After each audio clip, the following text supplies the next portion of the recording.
Doctor Zakir Naik কত সুন্দর একটি লেকচার দিয়েছে, অবশ্যই শুনে যাবেন।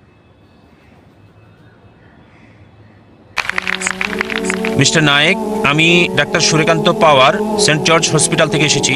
ধন্যবাদ এমন সুন্দর এবং আলোকিত বক্তব্যের জন্য। কোরআন ঈশ্বরের বাণী এই বিষয়ের উপর আপনি বলেছেন যে কোরআন আল্লাহর বাণী। আমার প্রশ্ন হলো, আপনার কাছে ঈশ্বরকে কে সৃষ্টি করেছেন? ঈশ্বরের উৎসটা কি? ভাই খুব সুন্দর প্রশ্ন করলেন যে যদি কোরআন ঈশ্বরের বাণী হয় তাহলে ঈশ্বরের স্রষ্টা কে। খুব ভালো প্রশ্ন।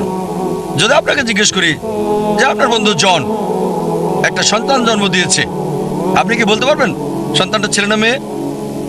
আপনার বন্ধু জন হাসপাতালে একটা সন্তান জন্ম দিয়েছে, সন্তানটা ছেলে নাকি মেয়ে বলতে পারবেন? অনুমান করে বলেন। না, ছেলে না মেয়ে বলতে পারছি না। সরি, অনুমান করতে পারছি না। চেষ্টা করেন। 50% হলো বলেন। হ্যাঁ, 50 ভাগ, অর্ধেক সম্ভাবনা। ঠিক আছে, বলেন। ছেলে। ছেলে। ভাই পুরুষ কি সন্তান জন্ম দিতে পারে? না, এখন এটা ছেলে না মেয়ে? নামটা মেয়ে নাম হতে হবে। আমি আপনাকে বলছি আপনার বন্ধু জন।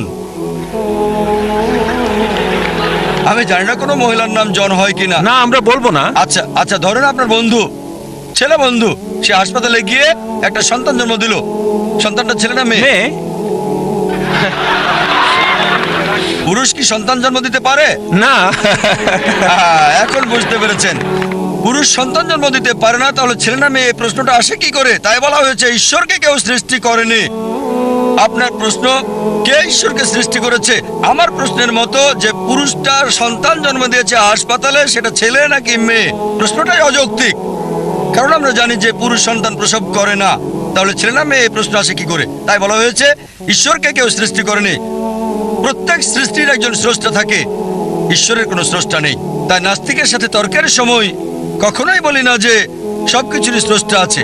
আমি বলি প্রত্যেক সৃষ্টির স্রষ্টা আছে, ঈশ্বর কোনো সৃষ্টি নয়। বলা হয়েছে যখনই আমি বলবো ঈশ্বরের স্রষ্টাকে, আর সে ঈশ্বর নয়। ولم يقل له كفوا احد। তার সংজ্ঞা হচ্ছে আল্লাহর কোনো স্রষ্টা নেই। আশা করি উত্তরটা পেয়েছেন।